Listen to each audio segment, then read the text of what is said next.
করমুক্ত আয়সীমা ৩.৫ লাখ থেকে বাড়িয়ে ৫ লাখ টাকা করার দাবি জানিয়েছে ঢাকা চেম্বার অফ কমার্স। এই প্রস্তাব বিবেচনার আশ্বাস দিয়েছেন জাতীয় রাজস্ব বোর্ড চেয়ারম্যান। মঙ্গলবার আগারগাঁওয়ে জাতীয় ভবনে আয়োজিত প্রাক বাজেট সভায় বিষয়টি উঠে আসে। সভায় কোল্ড স্টোরেজের জন্য প্রয়োজনীয় যন্ত্রপাতি আমদানিতে শুল্ক ছাড়ের কথাও জানিয়েছে এনবিআর। ধারাবাহিক প্রাক বাজেট আলোচনার অংশ হিসেবে মঙ্গলবার বাণিজ্য সংগঠন Dhaka chamber of commerce DCCI সহ বেশ কিছু সংগঠনের সাথে বৈঠকে বসেন এনবিআর চেয়ারম্যান। সভায় করমুক্ত আয়ের সীমা ৫ লাখ টাকা করার দাবি জানায় ডিসিসিআই। সেই সাথে ব্যক্তি শ্রেণীর আয়করের হার ৫% কমানোর প্রস্তাব দেয় সংগঠনটি। মূল্যস্ফীতির একটা বিশাল বড় চ্যালেঞ্জ আছে।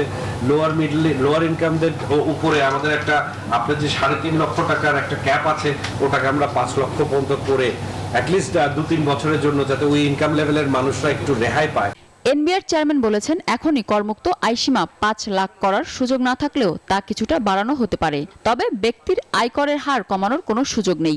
কর্পোরেট রেট ট্যাক্স হবে সবসময় কম, ইন্ডিভিজুয়াল হবে সবসময় বেশি, কারণ আমরা ইন্ডিভিজুয়াল ব্যবসা যারা করে তাদেরকে কর্পোরেট ট্যাক্স পেয়ার করতে চাই।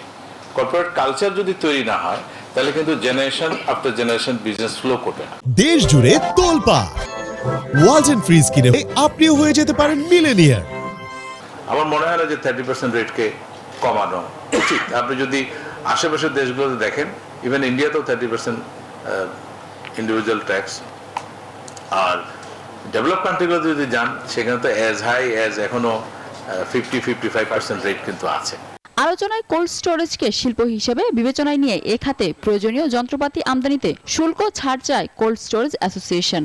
ইনিশিয়াল ইনভেস্টমেন্টটা স্যার অনেক হাই হয়ে যাচ্ছে। আপনার কাছে স্যার মূলত স্যার রিকোয়েস্ট এটাই থাকবে স্যার যে এটাকে স্যার একটা শিল্প হিসেবে বিবেচনা করে, যদিও বা স্যার বলা হচ্ছে সার্ভিস সেক্টর স্যার, কিন্তু মূলত কৃষি সেক্টরের সাথে কাজ করছি।